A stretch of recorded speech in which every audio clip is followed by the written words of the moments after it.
In prism, we have a prism here. This is equilateral prism. All these three angles are equal. BC is the base and A is the apex angle here. When the light ray, we call it as PQ. This is RS. Here PQ is the incident light ray. Incident ray. QR is the refracted ray. RS is the emergent ray. Whenever light passes from PTQ in air and when it enters into a glass prism of refractive index n, let us say the reference of the glass metal is n here, it will undergo deviation. So angle of incidence is greater than refraction. Why? Because it is traveling from rarer to denser. Then denser to rarer, emerging angle is more. Now, what is the deviation produced here? This deviation is dou 1 here and this deviation is dou 2. The total deviation angle produced is given by dou 1 plus dou 2. This is the total deviation angle produced here. But we have studied this in PUC that the sum of these four angles must be equal to 360. That is angle A plus this is 90 because this is the normal drawn to the surface, 90 plus this angle we call it as a C here, angle C plus another 90 equal to 360. 90, 90, 180, so angle A plus angle C is equal to 180 degrees. From this, we can see that R1, R2, C must be equal to 180 because these three are the angles inside a triangle. So this is also 180. So from this what we can write? R1 plus R2 must be equal to the apex angle here. So this is the first formula that we have to remember in a prism. The second formula, sum of the refracting angles inside a prism must be equal to apex angle here. So after that we have these deviation angles. What is the first deviation angle here? I am writing this as dou 1. Dou 1 is equal to I1 minus R1. Dou 2 is equal to, this is dou 2 E minus R2. So the total deviation produced here is given by dou 1 plus dou 2, which we can write I minus R1. This is the first deviation angle produced plus E minus R2. So from this we can write I plus E minus R1 plus R2 is equal to total deviation angle D. So I plus E, but what is the sum of these two refracting angles, which is equal to A? So I am going to write this as A. This is equal to deviation angle D. So sum of these two angles, I am going to write here I plus E is equal to, if you bring this one this side, A plus dou. That means sum of the incident and emerging angles must be equal to the sum of the angle of prism and total deviation produced inside the prism. So these two equations are very, very useful while solving problems in competitive exams. And finally we have this Snell's law, that is either you can apply Snell's law for the first refraction or the second refraction. For the first refraction will become 1 into sin I is equal to n into sin R1. Second one, for second refraction, n into sin R2 is equal 1 into sin E. So these are the two formulas that can be derived directly from Snell's law. This is from Snell's law. So based on this one we can write as this minimum deviation angle at a minimum deviation what happens at minimum deviation, this BC is parallel to this QR. BC parallel to QR, that is refracted light ray parallel to the base of the prism. From this we can write I is equal to E and as well as R1 is equal to R2. So from this we can write, if you want to find out n here, so n can be written as sin I by sin R1.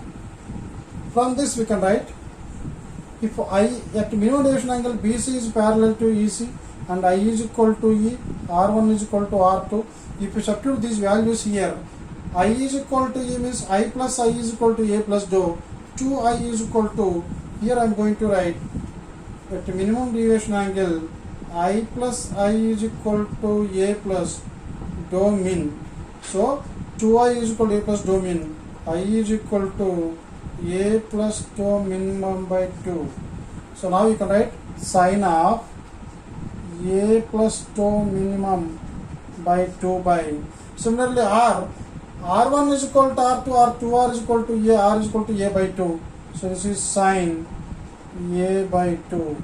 So this is the prism formula. Condition for no emergence. This is a prism of angle A. This is grazing the first surface, passing through the prism and grazing the second surface. As the angle of emergence is equal to 90, angle of incidence also 90, because these two are the angles in rarer medium. This R1 will be equal to critical angle, R2 will be equal to critical angle. So from this we can write R1 plus R2 is equal to A, whereas C plus C is equal to A is equal to 2C. If this angle is more than 2C, if A greater than 2C, then what happens? The angle will increase like this, it will increase like this. Then automatically this angle as well as this angle also increases. So as this angle is greater than C, instead of entering or grazing this surface, it will enter here and it will not be emerged. Why? Because base is a opaque surface generally. So light will not emerge from the prism. So whenever the angle of a prism is greater than twice the critical angle of that material, then light won't emerge from this surface. Generally for glass, the critical angle for glass is 42 degrees when placed in air. But 2C means, so if A greater than 84 degrees, that means if you take a prism whose apex angle is greater than 84 degrees, then whenever it emerges or it enters into this one, won't emerges from the surface. So this is the maximum limiting angle of a prism. That means we should not construct a prism, manufacture a prism such that this angle is more than 84 degrees. So always we have to see that this angle should be less than 84 for the emergence of light from the other surface. Thin prism, a prism whose apex angle less than 10 degrees, generally known as thin prism. Now let me take a thin prism here. This is the apex angle and this is the incident light ray, this is the emergent light ray. Now for a thin prism, this is R1, this is R2. So we can write this is I, this is E. So for a thin prism, what we can write? This refractive index of the prism is N. I sin I is equal to N sin R1. Similarly for second surface, N sin R2 is equal sin E here.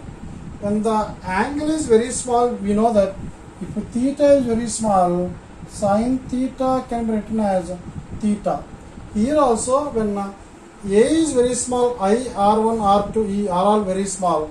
So from this, for a thin prism, we can write I is equal to N R1, and this we can write E is equal to N R2. So this is for a normal prism, this is for thin prism. So after this, we can write, we know this formula, I plus E is equal A plus dou, but I is equal to NR1 and E is equal to NR2, which we can write A plus dou.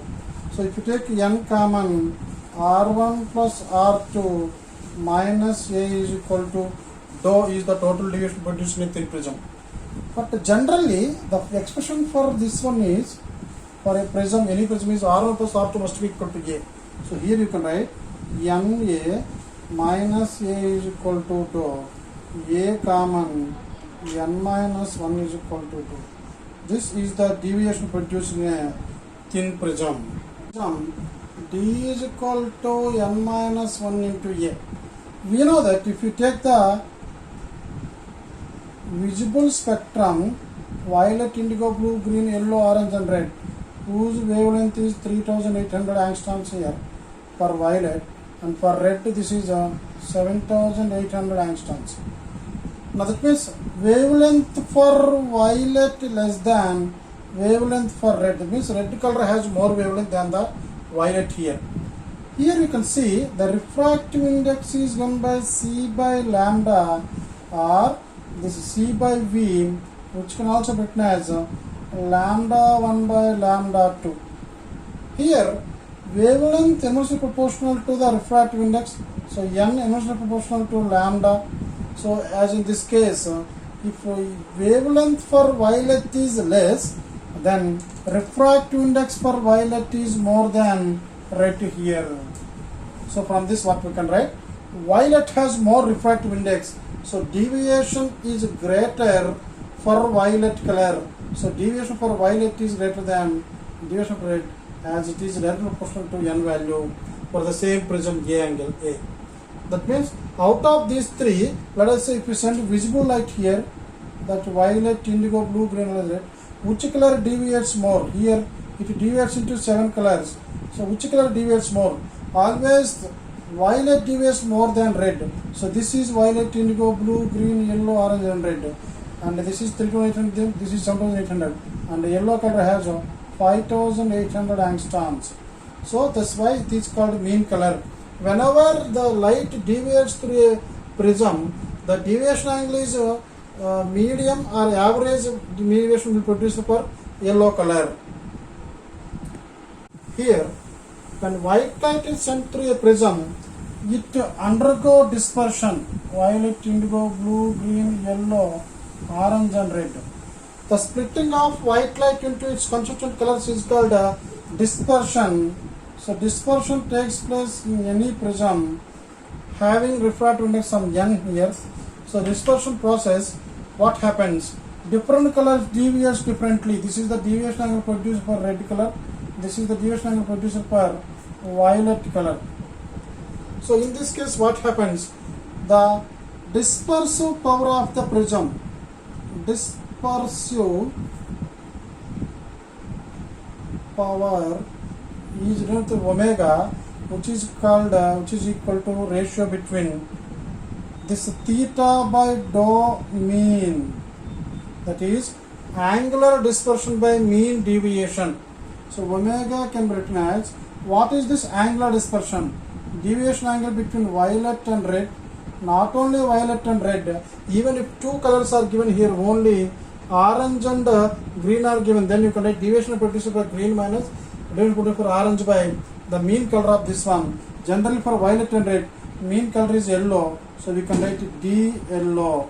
So which you can write dV minus dr by dou V plus dou R by 2. So this is the dispersive power of this prism. In this case, here we can solve one problem here. If the angle produced by or deviation produced for violet color is 8 degrees, deviation produced for red color is 2 degrees, what is the dispersive power of this prism? So I am going to write omega is equal, this is 8 degrees, this is 2 degrees by deviation for yellow is the average angle produced by these two, that is 8 plus 2 by 2. So this is 6 degrees by, this is 10 by 2, 5 degrees. So this is 1.2. It is just a number without units here. Why? Because this is measured in radius, this is also measured in radians. So this is just a number here. This is called a dispersive power. Dispersion without deviation. So here I kept two prisms with their angles or their apex angles are opposite in position. So this is also called a direct vision prism. Direct vision prisms. here this is the dotted line which indicates the yellow light, and here also this dotted line after passing through the two prisms, this is also yellow light. That means whether no deviation, whether no dispersion, we will see only the yellow color light here. So in this case there is no deviation. No deviation means total deviation angle, which is given by dou 1 plus dou 2 is equal to 0. So for a thin prism, deviation angle is given by n1 minus 1 into a1, n2 minus 1 into a2 is equal to 0. This is the deviation produced in the first prism. This is the deviation produced in the second prism. As these two are opposite in position, so the net deviation will become 0. So from this we can write n1 minus 1 into a1 is equal to minus n2 minus 1 into a2. So from this we can find the ratio of the angles here. a1 by a2 will be minus r, n2 minus 1 by n1 minus 1. That means if you select two prisms such that the ratio of their angles is equal to, here negative sign indicates that they should be kept in opposite position, the ratio of their refractive index minus 1. So this is the condition. Suppose if you take a crown glass and flint glass whose angles are 3 degrees and 4 degrees, because these formulas can be applied only for thin prisms, and their refractive index should be, this one should be nearly equal to this 3 to 4 or exactly equal to 3 by 4 here. Then you will get a dispersion. That means light will get colors, but yellow color before entering into this one, after entering this combination will be parallel. So that means there is no deviation. Similarly, in case of deviation without dispersion also, we are going to keep two prisms here. These are the two prisms. Like this we kept two prisms here, or we can keep prisms like this also as shown in this diagram. So like this. Now here I am going to send a white light here. So when the white light is passing through this one, then it will undergo deviation here, but there is no dispersion here. So it will undergo deviation, but there is no dispersion. So it will be deviated, but dispersion will not take place. That means here theta will be 0. That is angular dispersion will become 0. So we can write theta 1 plus theta 2 is equal to 0. So dou v minus dou r in the first prism must be equal to dou v minus dou r in the second prism. So this is the condition, dou v minus dou r in the first prism equal to exactly equal and opposite to the total deviation produced in the second prism here.